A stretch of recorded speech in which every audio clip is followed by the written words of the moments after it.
It's Divas That Care Radio. Stories, strategies, and ideas to inspire positive change. Welcome to Divas That Care, a network of women committed to making our world a better place for everyone. This is a global movement for women, by women, engaged in a collaborative effort to create a better world for future generations. To find out more about the movement, visit divasthatcare.com after the show. Right now, though, stay tuned for another jolt of inspiration. Hello to all. Welcome to Divas That Care Network. I am Joyce Benning, and I will be your host for this invigorating, robust lifestyle show. I want to thank each one of our listeners that have tuned in live today and the ones that will be listening to the recording on the podcast. I am just so very thankful and grateful for each and every one of you. And you are all in for a really special show today, as I have with me my returning monthly diva, Deb Matlock, and her and I are going to chat about deep sensory awareness. Oh my, what a perfect time of the year to be talking about the deep awareness of everything with our senses. I just love it. I am so excited. So Deb, could you please introduce yourself to our listeners today? Absolutely. Thank you so much for having me on. As Joyce said, I am Deb Matlock, and I am in Colorado in the United States. I have a small business called Wild Rhythms, and the focus is on nurturing and developing a deep and sacred connection between humans and the earth and wild nature and animals and the world of spirit. And I do that through workshops and retreats and also a series of training programs for folks that are practitioners of various kinds, like life coaches and educators and clergy members and people who are interested in creating programs for their own communities that explore that deep and sacred connection to wild nature. Oh, how beautiful. What a rewarding career you have, Deb, just to be able to share all this with other people and help them to connect to nature and the wildness of it all and all the spirit of it. And I just love it. It just gives me the chills just thinking about it because I know how heartwarming it is. Thank you. Yeah, I really love this work too, and it's definitely taken me for a ride. I feel like I'm just sort of following along with what the universe is bringing forward, but it is very rewarding and just amazing to connect with other people who are interested in these things. So I feel very fortunate. Oh, that is beautiful. I love it. Well, on the deep sensory awareness, how would you like to start doing everything that you do, helping others to focus on nature and the wildness and the animals and the earth? How would you like to open this up for our listeners to hear more about the deep sensory awareness?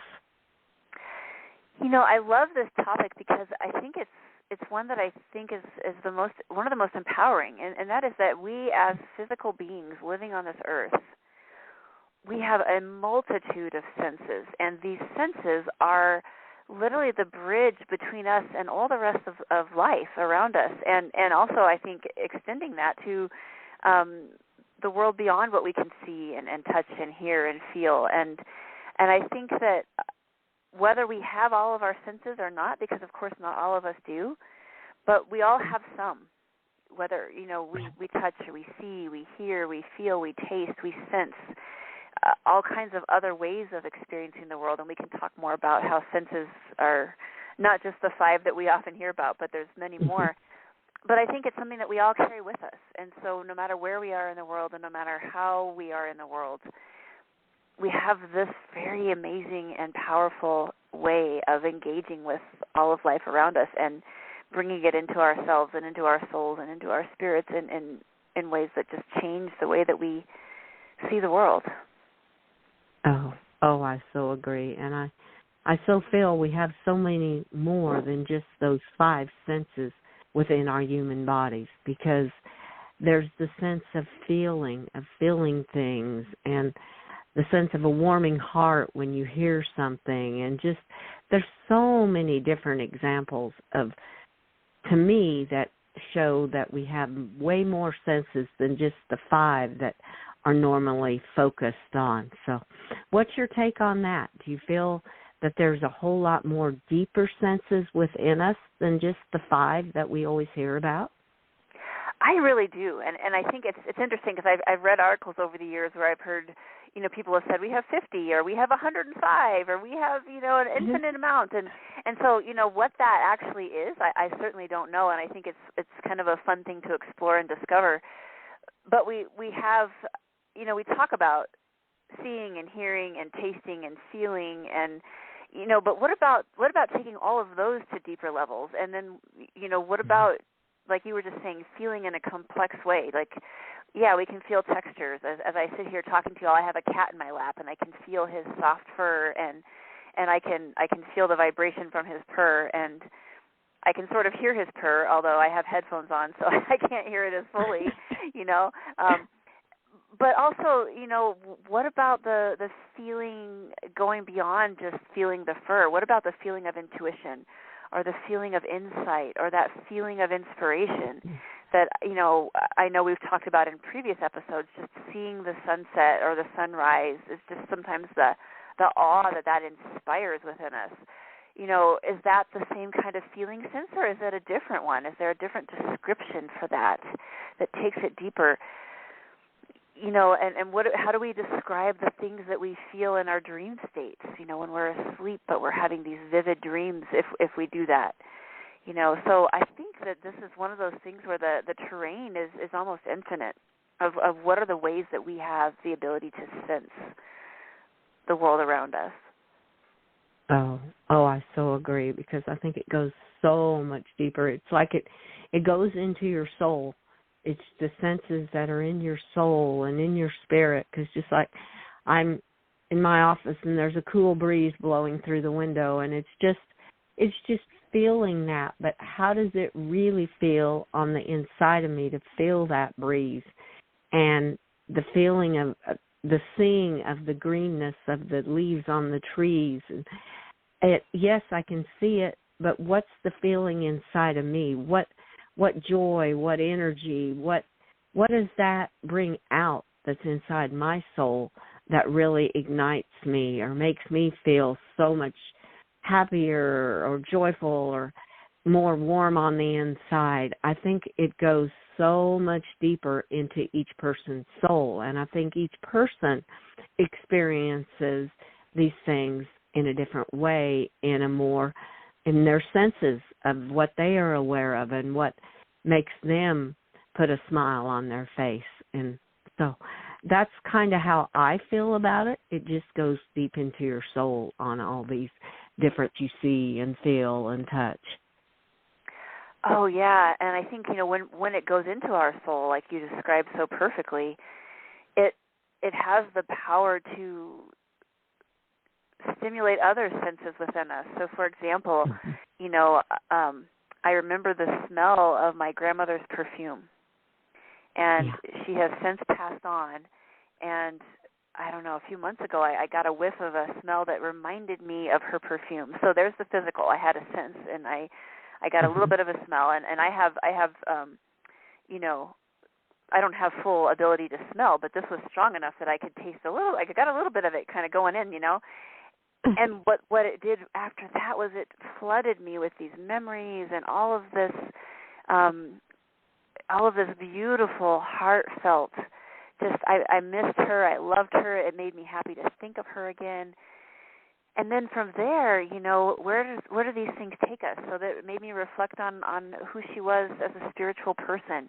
And then it made me kind of stop and pause on how am I living my life, and am I doing it in a way that would make her proud of me? And all of a sudden it became what was a whiff of a smell. I don't even know what it was. It was in the store. It could have been a food. It could have been somebody's perfume walking by.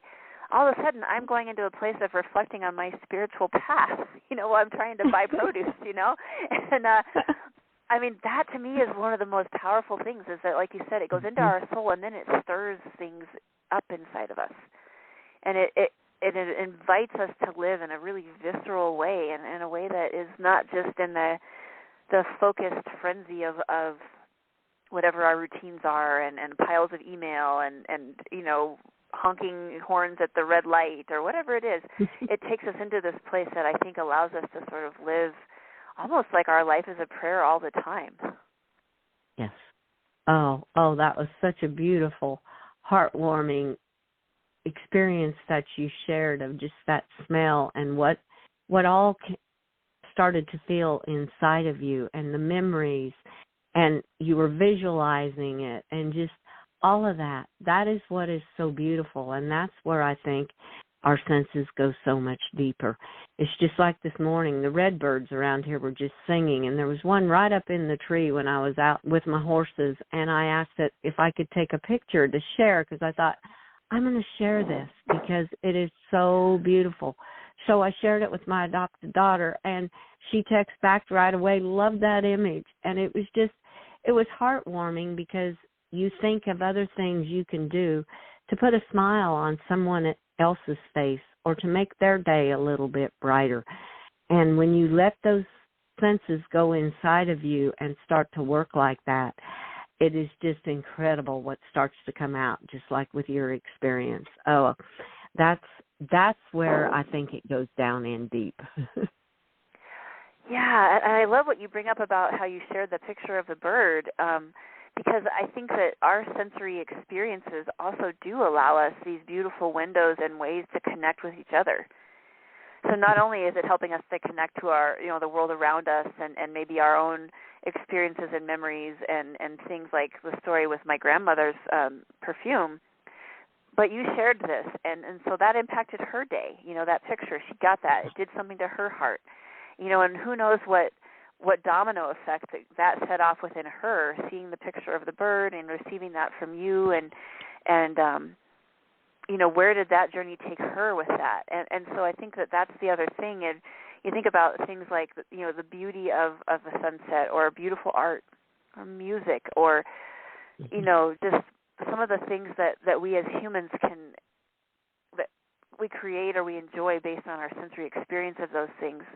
Oftentimes those things are exactly the things that connect us with each other and bring us together as a more unified species, and less worried about, who believes in what religion or what political party, but more like, wow, we're both standing here right now enjoying the beauty of this field of flowers.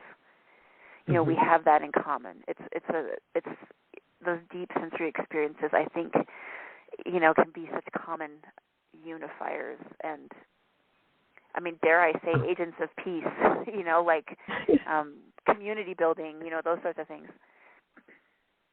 Oh, yes, definitely. Oh, to me, it's like the full circle web of how we are all connected when we share like that and how it touches others' lives. And like you said, the domino effect it can have by doing something like this and just sharing with others. And that is what is so beautiful to me. And when you talked about the field of flowers, it makes me think, too, I feel the flowers, the trees, Mother Earth, they all have these deep senses because just like the flowers know when to bloom, the trees know when to have the green leaves when they start budding and start bringing out the greenness. The grass knows when to start to green up.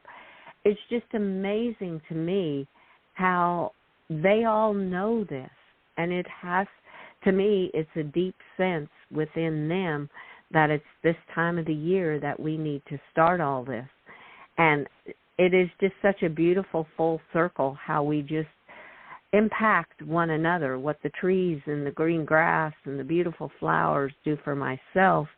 And like you were talking about, sharing the field of flowers with others and what it brings in peace. And it's just such a deep sense when you start to think about it and start to think how all of nature, and even like I have a lot of, I call them little barn swallows, have now come back in just the last couple weeks.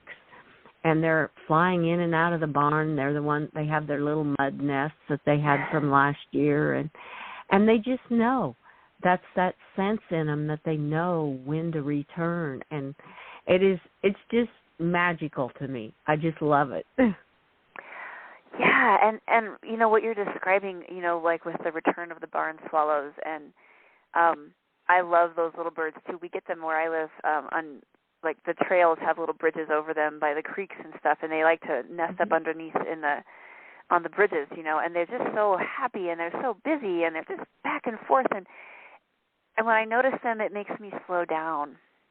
And I think that's one of the other things, that when we allow ourselves to just be the sensory beings that we are and enjoy the swallows in the barn or the birds singing or the colors of the grass changing in the fall or whatever it is, it also asks us to slow down just a hair so that we can take those things in through our senses and we can allow them to impact us emotionally and mentally and physically and spiritually. If we're running through things, we're not going to notice the birds flying around our head the same way.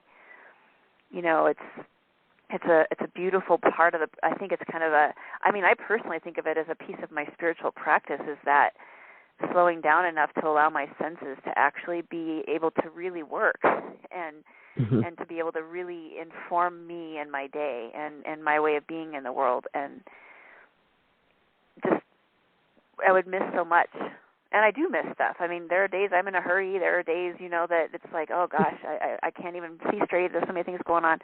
But the senses that we have are such a gift. And I think, for those of us who have dogs in our lives, dogs are a beautiful teacher for our sensory awareness, because that's, oh my goodness, I walk with my dogs and it's like we go 2 steps and we're having our nose under a bush and we're smelling stuff, and it's like, okay, and I a lot of people call it in the dog world, a sniffari, like instead of a safari, it's a sniffari, because it's so important for them to use their senses, and I think there's so much we can learn from that example. Oh, I so agree with you. It's like living in the present moment, enjoying that beauty all around you in that very moment. And to me, that's what the animals do, just like the dogs. They're in that moment. Their nose is to the ground, and they're sniffing to see what they can smell and what is out there for them to take in. And they're in that moment. They're not thinking of, in the next 15 minutes, where are we going to be on this walk. They're right there in that moment. And it's the same with my horses. I've said it so many times. They just have taught me so to be in the present moment. And when you're in that moment, it is just amazing what your senses will let you observe and feel when you are in that present moment, be it with your animals, be it out in nature, be it wherever you are, or if you're inside looking outside, just seeing that beauty that is right there in front of you and just taking that moment and being there. Well, that's another thing that comes to my mind when I think of experience and the beauty and relating it to the dogs and the cats too, because they're so alert. They're looking at everything outside, and they see that little bug flying, or they see that little butterfly going up in the air, and they're so in tune with what's happening in every moment right around them. And that is just, we can learn so much from the animal world by just observing them, because they teach us so much. Oh, that is so true. And I think, for a lot of animals, like wild animals, their senses are actually their lifeline too. It's like if a group, a herd of deer suddenly stops listening, they're probably someone's gonna get eaten, or several of them are gonna get eaten. And I often ask myself, maybe I'm not living in the world in exactly that same way. Although sometimes our senses are very much what keep us safe. If we hear something, like a fire alarm, for example, or we see the red light changing, it tells us we better stop, or this could be really a difficult situation here. But for a lot of the days, for a lot of us, our senses are not necessarily in that heightened state of life or death. It's also an opportunity for us, like you said, to really focus on what's present around me, what's going on in the world here, that if I just take an extra minute or two right now and focus,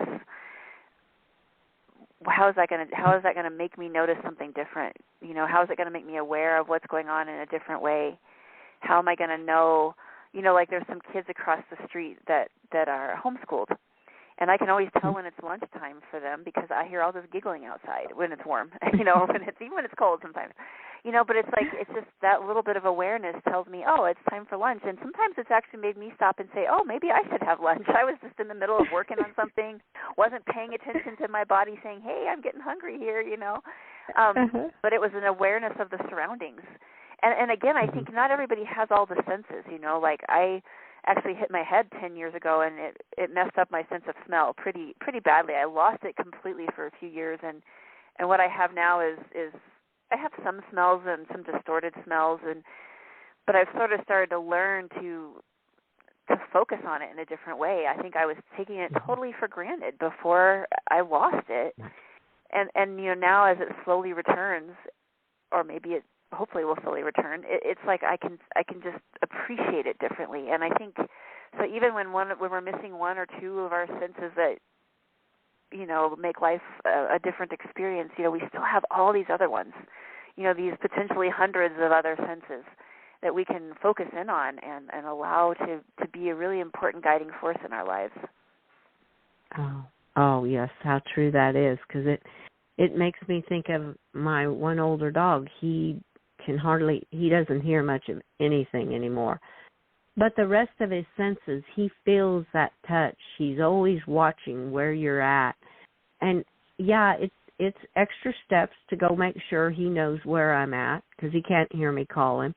But that's okay, because the look in his eyes when he sees you and he knows where you're at, it's so heartwarming, because he appreciates it so much, because you are acknowledging the sense of not being able to hear that he no longer has, but he still has the eyesight. He still has the feeling of your touch and being there with you and just watching. So it's taking in those senses and realizing, be it the humans or the animals, if they have lost one of those senses, to go about it in a different way. Just change a little bit what you do, so the senses that they still have, they can appreciate. And it's heartwarming to me every time I see him look like, oh my, there you are, and he's just all excited. And he may not have only known for 60 seconds where I was not at, but it's that feeling that he has and that he shows when he sees me again. So that is something that came up that I thought about when you said that about your smell and not being able to smell real well, was another example in the animal world of losing one of their senses, but they still have their others too.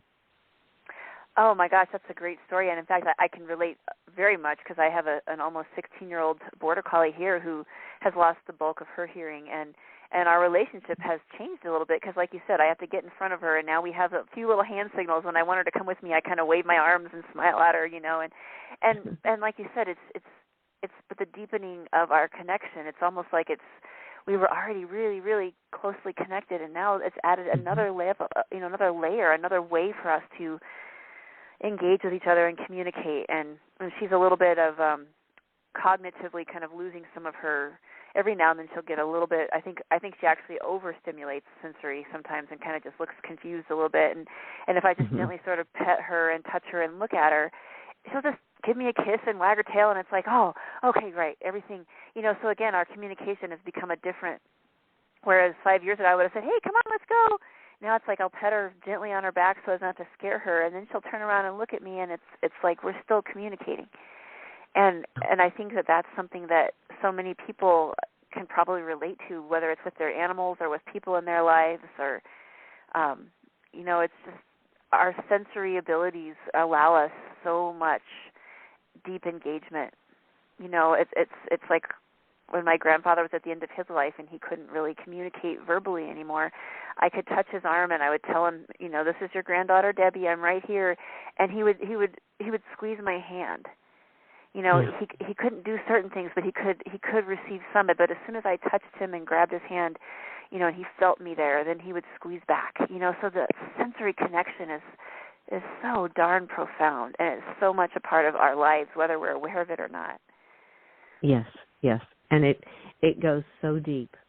It's like with your grandfather, you knew that he knew it was you by squeeze of his hand. And what a warm feeling that gave you, and what a warm feeling it gave him to know that you were right there and that you cared and knew how to communicate with him. And be it the humans or the animals, they appreciate it so much. Oh, it is just beautiful.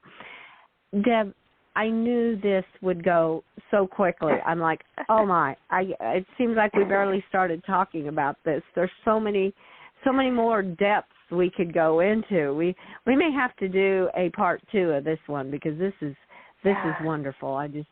There's so much magic in the sensory awareness and how deep it goes. So, would you please share with our listeners today how they can connect with you when they hear this podcast and go, Deb is someone I want to connect with, and learn more about connecting with the earth and the animals and the spirits? What are the best ways to connect with you, Deb? Absolutely. I've got a website, wild-rhythms.com, and from there people can read the blogs, they can get to all the social media, sign up for the email list. Whatever kind of avenue they want to explore, all of that can be found at wild-rhythms.com. Oh, perfect. Thank you so much for sharing that. And thank you so much for this talk on deep sensory awareness. This was just beautiful. It just warmed my heart. I just want to thank you so much and wish you a very magical day, and have a happy spring until we talk again in June. You as well, and also to all the listeners out there, I just hope you all have a lovely few weeks of exploring your senses and the world around you. Oh, definitely. Oh, thank you so much. And I want to thank all of our listeners for listening to this absolutely amazing show with our incredible monthly returning diva, Deb Matlock. Please share this show with all your family and friends. Check out all the other hosts and their shows on divas.care.com. And remember, just slow down a little bit and be in that present moment, and let your senses go deep inside you to experience what is all around you, be it the nature, the animals, the spirit world, helping other humans. Just be in that present moment and see what all can come about by tapping into your deep sensory awareness. And I want to wish each of you a very magical day. Remember, be kind to all. Give your animals a great big extra hug, and share your love with them. Until we connect again on Robust Lifestyles, stay strong and healthy. Thanks for listening. This show was brought to you by Divas That Care. Connect with us on Facebook, on Instagram, and of course on divasthatcare.com, where you can subscribe to our newsletter so you don't miss a thing.